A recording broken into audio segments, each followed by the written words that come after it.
अपना काम कर, मुझे अपना काम करने दे। जैसे भोलू इस भेड़िए का भयानक चेहरा देखता है वो डर। पूर्वी जंगल में भोलू नाम का भालू रहता है। वो एक से दूसरे जंगल में जाता और वहां जाकर उस जंगल के जानवरों को कुश्ती के लिए चुनौती देता और पहलवानी में सामने वाले जानवर को पस्त भी कर देता। इस तरह हर जगह वो जंगल में अपनी पहलवानी का लोहा मनवा कर रखा था और भोलू को अपने मोटे तगड़े शरीर का घमंड भी था। कुछ दिनों बाद पश्चिमी बंगाल में उस जगह के जानवर कुश्ती का आयोजन रखे जिसमें भोलू पहलवान को भी बुलाया गया। भोलू वहां गया तो देखा सारे छोटे बड़े जानवर कुश्ती वाली जगह को घेर कर खड़े हैं। ये देखकर भोलू पहलवान हंसते हुए कहता है, क्या मुझे इन बच्चों के साथ कुश्ती करनी पड़ेगी?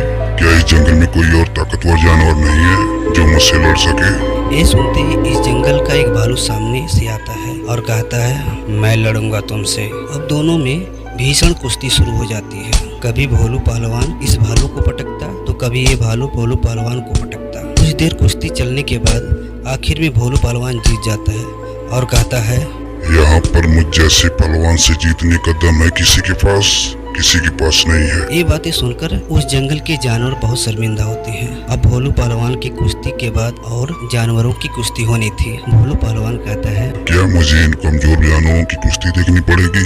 इससे अच्छा मैं इस जंगल को घूम के देख लूं। ये कहकर भोलू पहलवान जंगल में घूमने के लिए निकल जाता है। जैसे इस जंगल के जानवरों को देखता है तो वो और चौड़ होके चलता है। ये देखकर इस जंगल के जानवर इस भोलू पहलवान से जलने लगे थे। भोलू पहलवान जा ही रहा था तभी गिलहरी कहती है, जितने मोटे लोग होते हैं उनके पास दिमाग उतना ही कम होता है। ये सुनते ही भोलू पहलवान चिढ़ जाता है। वो गिलहरी के पास जाता है और कहता है, किसने मुझे मोटा बोला? और बात दिमाग की है तो मुझ में बहुत दिमाग है। मुझसे बलशाली यहाँ पर कोई नहीं है। मैं किसी से नहीं डरता। ये कहकर वो जंगल में आगे जाने लगता है। इस पर हिरण भालू को रोकते हुए कहता है, आगे जंगल में मत जाओ, ये जंगल बहुत डरावना है। तो मैं किसी से डरता हूँ क्या? तुम यहाँ नहीं हो, तुम नहीं जानते। आगे जंगल के अंदर एक छलावा रहता है। बहुत लोग उसको भूत भी कहते हैं। वो एक भूत बहुत लोगों को डरा चुका है। इस पर भोलू पहलवान पूरा जोश में कहता है, उस छलावे या भूत से यहाँ के लोग डरते होंगे पर मैं उससे नहीं डरता। मैं जंगल के अंदर जा रहा हूँ। आज वो छलावा मेरे हाथों से नहीं बचने वाला। उसको मैं पकड़ कर घसीट कर तुम्हारे सामने लाऊंगा। अब रात हो चुकी थी। भोलू पहलवान को लोग बहुत रोकते हैं लेकिन भोलू किसी की बात नहीं सुना। वो जंगल में चला गया। भोलू काफी दूर तक चला पर उसे कोई दिख नहीं रहा था। कुछ और दूर चलने पर उसको एक पतला सा भीड़ दिखा जो सिर नीचे करके कुछ खा रहा था। भोलू इस भीड़ के पास गया और बोला, तुमने यहाँ किसी छलावे को देखा है? लेकिन भीड़ अपना खाना खा रहा था। वो भोलू की बातों का जवाब नहीं देता। इस पर भोलू को गुस्सा आ जाता है। भोलू भीड़ से कहता है, जरा पीछे मुड़ के तो देख, तेरे पीछे पहलवान खड़ा है। जैसे भीड़ पीछे मुड़कर कहता है, तुम अपना काम कर, मुझे अपना काम करने दे। जैसे भोलू इस भेड़िए का भयानक चेहरा देखता है वो डर के मारे झाड़ियों में बने गड्ढे में गिर जाता है। अब वो भेड़िया वहाँ से आगे बढ़ जाता है।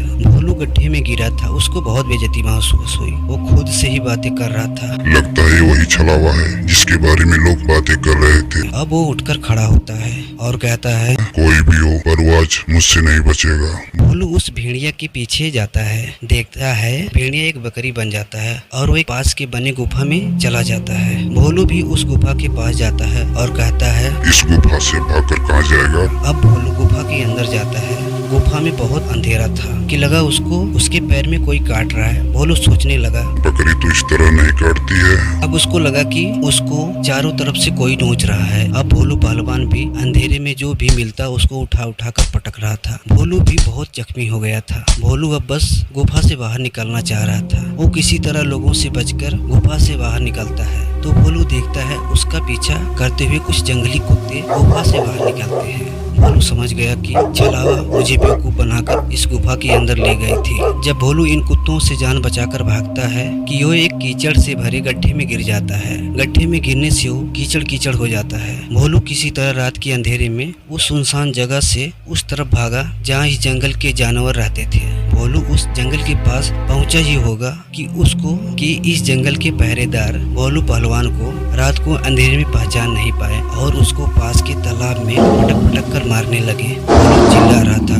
मुझे बचाओ, मुझे बचाओ। भोलू की आवाज सुनकर इस जंगल के सभी जानवर इकट्ठा हो गए। अब भोलू पानी में साफ हो गया था। तब जंगल के कुछ जानवर उसको पहचान जाते हैं। हिरण पहरेदारों से कहता है, रुक जाओ, ये भोलू पहलवान है। अब सुबह होती है। हिरण भोलू से कहता है, मैंने तुमको पहले ही मना किया था ना, इस जंगल के उस एरिया में मत जाओ, लेकिन तुमने मेरी बात नहीं मानी। इस पर भोलू हिरण से कहता है, मैंने बहुत बड़ी गलती की, तुम्हारी बात ना मानकर, जिसकी सजा मुझे मिली भी। मैं अपनी गलती पर बहुत शर्मिंदा हूँ। मैं आप सभी से कहना चाहता हूँ कि हमेशा बुद्धि से काम लेना चाहिए, बल से नहीं। जज्बात में आकर कोई गलत कदम नहीं उठाना चाहिए।